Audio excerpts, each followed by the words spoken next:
Onalar o'zi yemay yediradi, kiymak kiydiradi degani naqadar rost. O'zim hayotda yemaydigan sholg'omni bolamga baqirib yediraman. Uyda qishin yozim paypoq kiymasam, bolalarimga doim paypog'ingni kiy deb baqiraman.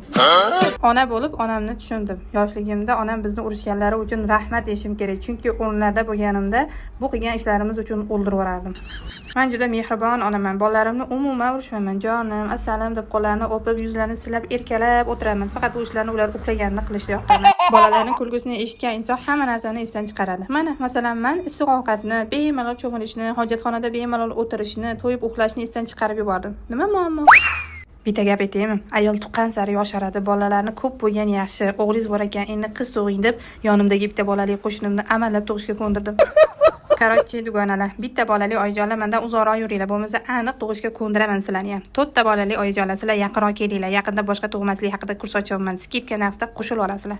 Bu reel shunchaki kayfiyat uchun. Negativchilar kamanza olib kelgan chirk fikringlarni boshqa profilga to'kinglar, iltimos. Obuna bo'lib qo'yaveringlar, hali qiziq mavzular oldinda. Okay.